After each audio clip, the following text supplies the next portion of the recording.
He walked in at 8:47 p.m. with 3 of his friends, laughing at something on his phone.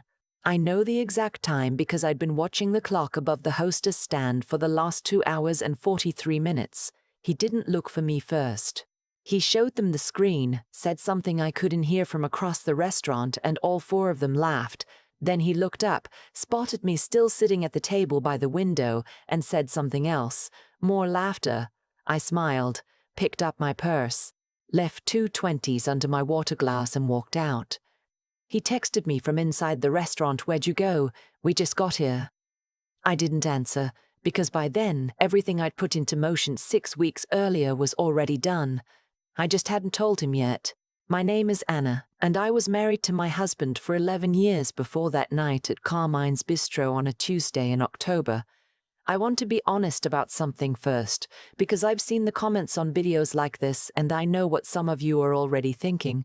Why did you stay so long? What's wrong with you? And I get it.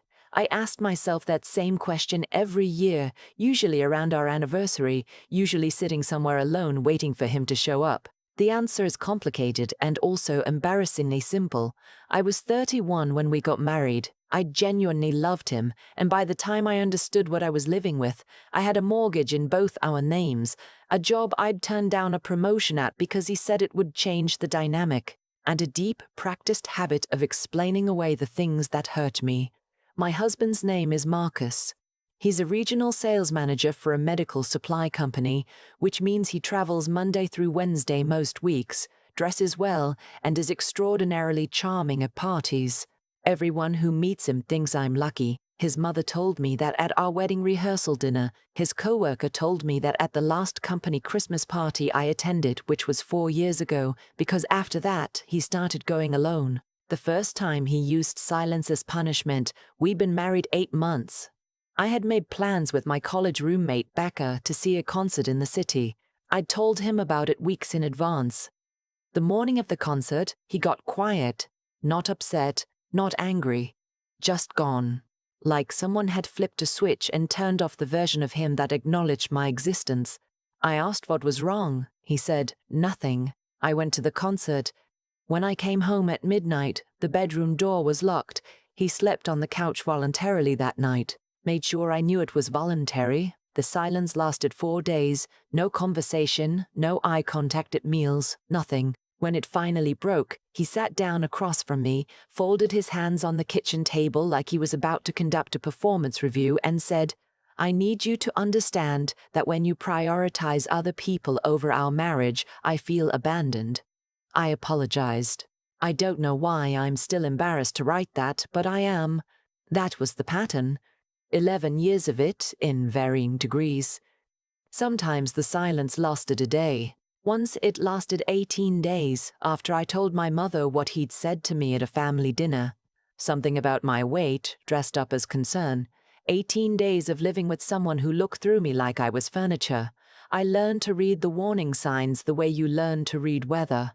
A certain flatness in his voice, a way of not quite looking at me when I spoke. I stopped making plans he hadn't pre-approved. I stopped talking about my work friends. I started arranging my life around his schedule, his moods, his preferences for what we ate and watched and who we spent time with. And I called it compromise. I called it being a good wife. He was never physically violent. I want to be clear about that because I know someone will bring it up. And I spent years using that same fact to convince myself that what was happening wasn't serious. He never hit me. He just made me feel on a very consistent basis like I was one wrong move away from losing his approval, and that his approval was the only thing keeping me safe. It took me until year 9 to say the word controlling out loud, alone in my car, on the way home from my therapist's office. Our anniversary is October 14th. He'd suggested Carmine's Bistro back in August, which surprised me because he usually forgot until I reminded him, and the suggestion itself felt like a good sign. He made the reservation. He texted me the week before to confirm. He asked me to wear the blue dress, the one I bought for his work gala 2 years ago that he said made me look like someone worth keeping. I took the afternoon off work, got my hair done at the salon 2 blocks from my office. I was at the restaurant at 6 o'clock, which was when he'd said, I ordered sparkling water and a bread basket and told the server, a sweet woman named June who couldn't have been more than 23, that my husband was on his way. 7 o'clock came. I texted him. He said, "Running a little behind, don't worry." I ordered a glass of wine and tried to read the news on my phone without looking like someone who'd been stood up. 7:30. Another text from me. No response this time. 8 o'clock. June came by and asked, gently, if I wanted to order an entree. I said I'd wait a little longer. She refilled my water without making me ask. 8:20, a woman at the next table, probably mid-50s, reading glasses on a beaded chain, the kind of woman who reminds you of a librarian in the best way, leaned over and said, quietly, "Honey, is someone coming?" I said yes. She nodded and went back to her book. 10 minutes later, she ordered me a slice of the chocolate lava cake from across the table and told the server to put it on her check. I didn't know what to say. I thanked her. She just shrugged and said, "October 14th is too good a night to waste." 8:47. The door opened and in came Marcus with 3 of the guys from his regional sales team. He showed them something on his phone. They laughed. He looked up, saw me, and the expression on his face was not embarrassment. It was not apology. It was satisfaction. I realized in that moment that this had been a test, that he'd wanted to see if I would stay, that the phone he was showing his friends almost certainly had something on it, a timer, a bet, a text thread that proved I had. I smiled. Not because I felt like smiling, but because I had already decided 6 weeks earlier exactly what I was going to do next, and nothing that happened tonight changed any of it. I left the 220s. I walked out. The October air was cool and sharp and smelled like someone burning leaves 2 blocks over. He texted 3 more times that night. I read all of them and responded to none. Let me back up to the 6 weeks before. The thing about living with someone who controls through silence and withdrawal is that you become very, very good at being invisible when you want to be. I had 11 years of practice. I knew how to make phone calls he wouldn't notice, how to have conversations he'd never hear about, how to move through our shared life with parts of myself completely hidden. In late August, my company announced a reorganization. My department was being restructured, and my manager, a direct, no-nonsense woman named Dr. Patricia Chen, who I'd been working under for 6 years, called me into her office on a Thursday afternoon and told me she wanted to recommend me for the new Senior Operations Director role. It was the promotion I'd turned down 3 years earlier, the one Marcus had objected to because it came with a 30% travel requirement and he didn't like what that would do to our routine. I deferred it. Dr. Thao routine. I deferred it. Chen had never fully forgiven me for that, but she was offering it again because, as she put it, "You're the only person I trust with this, and I'm not asking twice." I said I needed to think about it. I drove home that night with the windows down, and somewhere on the highway I started doing math. Not career math, life math.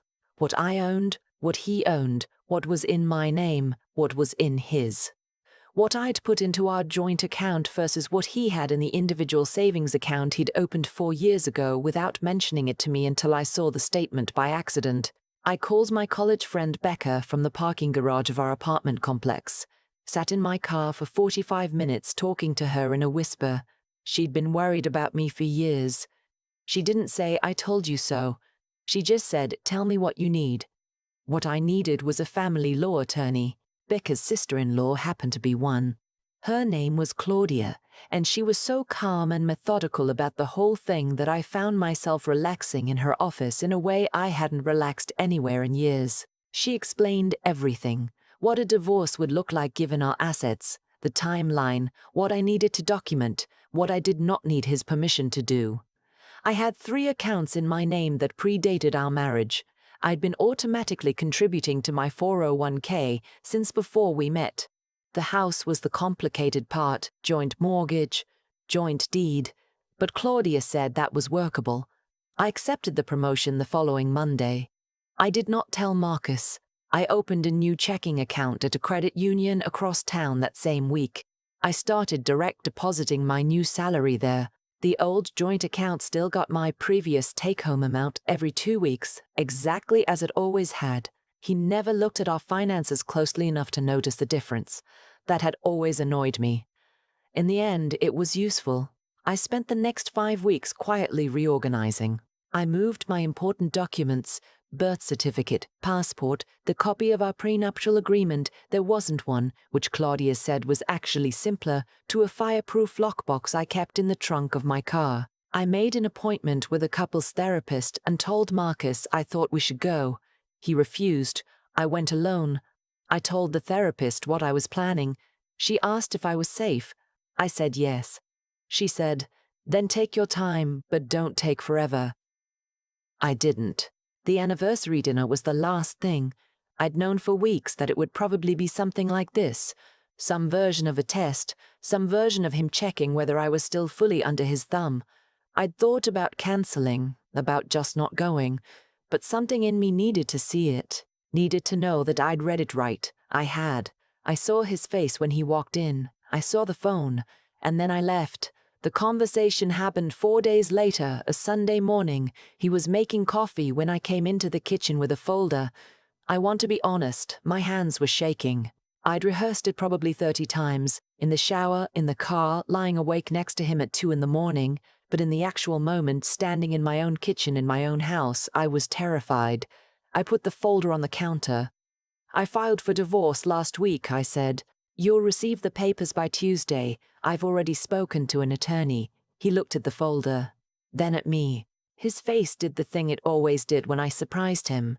A very brief flicker of something real, gone before I could name it, replaced immediately by the controlled expression he used when he was calculating. "You're being dramatic," he said. "I'm not, Anna." He said my name the way he always did when he thought I was being irrational, like I was a child who'd misunderstood something. "Whatever you think happened the other night, I'm not doing this," I said. "I'm not explaining myself. I'm telling you, so you're not blindsided by the paperwork."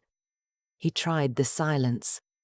He went completely still and let the quiet pool in the kitchen the way it always had, the way that used to make my chest tighten until I filled it with apologies. I poured myself a cup of coffee, sat down at the kitchen table, looked at my phone. After a while he said, "You don't have the money to do this." "I do," I said. "I've been managing that for a few months." Another silence. Longer. "Where are you going to go?" "I have a place." I did. I'd been quietly paying first and last month's rent on a 1-bedroom apartment in a building 20 minutes from my office since September. Becca had helped me move a carload of things there over 3 Saturday mornings while Marcus was traveling. Books, clothes, I didn't wear at home anymore. The cast iron skillet my grandmother left me that I'd never been able to explain to Marcus why I cared about. He left the kitchen. I heard him in the bedroom, opening and closing drawers. The sounds of a man trying to locate the version of events where he was still in control. He came back and stood in the doorway. "I want you to know," he said, "that I have never done anything to you that you didn't bring on yourself." I looked at him for a moment, really looked at him. The expensive haircut, the posture, the certainty. 11 years of a man who believed with his whole chest that his silence was something I deserved. "I know you believe that," I said. Then I finished my coffee, picked up my folder, and left to go get some of the rest of my things. I moved into the apartment on a Saturday in November. It was smaller than our house by a lot. 1 bedroom, galley kitchen, a living room that fit a couch and a bookshelf and not much else. I bought a second-hand lamp at the Goodwill on Route 9. It didn't match anything. I loved it. Becca came over with Chinese food that first night and we sat on the floor because I didn't have a dining table yet and ate lo mein out of the containers. And she didn't ask me how I was feeling. She just said, "Tell me one thing you're excited about." And I thought about it for a minute and said, "I bought a plant. I bought a big one. He was allergic." She laughed so hard she spilled her water and I laughed too. And I'm telling you that laugh felt like something cracking open in the best possible way. The divorce took 9 months. It was not pleasant.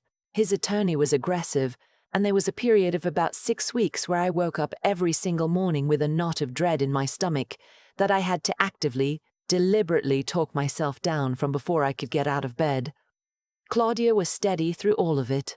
She's the kind of person who could calmly read you a weather report during a hurricane. Marcus contested some of the asset division. He was entitled to a portion of the home equity since we both paid the mortgage, and I didn't fight that. It was fair. What I held firm on was my retirement account, my car, and the promotion salary. He'd known nothing about the new job, didn't know about the credit union account. The look on his face in the mediation session when his own attorney had to explain the numbers to him was something I will quietly carry with me forever. I'm 42 now. The promotion turned out to be one of the best things I've ever done for myself. Not because of the title or the money, though both matter, but because Dr. Chen trusted me with real responsibility, and learning to act on that trust reminded me that I was competent, that I was good at things, that the 11 years of quietly shrinking myself had not actually shrunk the parts that mattered. I still have the lamp from the Goodwill. I got a dining table eventually, a real one from an estate sale in the next town over. Solid oak, seats 6, which is more than I need, but I use every seat. My mother comes over every other Sunday. Becca and her husband come for dinner at least once a month. I had a small birthday party in June with a dozen people, all of them friends I'd either made in the last 2 years or carefully, quietly maintained against the current of a marriage that wanted me isolated. June, the server from Carmine's Bistro, left me a comment on one of my posts a few months ago. She said she'd thought about me a lot after that night, that she'd almost said something but wasn't sure how. I wrote back and told her that the way she'd refilled my water without making me feel pitied had meant more than she knew. She wrote back a smiley face and said she was thinking about going back to school. The woman with the reading glasses and the lava cake. I thought about her. I don't know her name. I never got the chance to thank her properly. But I think about that gesture a lot, the uncomplicated kindness of it. October 14th is too good a night to waste. She had no idea how precisely right she was. Marcus texted me twice last year, both times around our old anniversary date. I didn't respond. There was nothing left in me that wanted to, and I noticed with some surprise that the absence of response felt like nothing at all. Not victory, not grief, just a door, closed and stayed closed. The last thing I want to say is this, and I'm saying it to whoever needed to hear it tonight.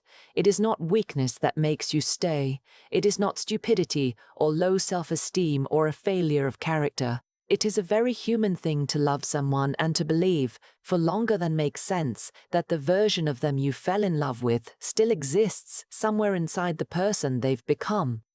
It is a human thing to confuse familiarity with safety. But here is what I know now, sitting in my apartment with my plant and my oak table and my mismatched lamp. The day I left that restaurant was not the day everything changed. Everything had already changed 6 weeks before in the parking garage of our apartment complex, when I sat in my car in the dark and let myself think, for the first time in years, about what I actually wanted my life to look like. I already knew. I just needed to finally listen. People ask me sometimes if I regret waiting so long. 11 years is a number that sounds like a verdict when you say it out loud, like proof of something unflattering about the person who stayed. I understand why they ask. I used to ask myself the same thing, usually at night, usually in that specific kind of quiet that a house gets when two people are living completely separate lives inside it. Here's what I figured out though, the timeline was the timeline. I couldn't have done what I did at 33. I didn't have the clarity, the savings, the specific exhaustion that eventually becomes indistinguishable from courage.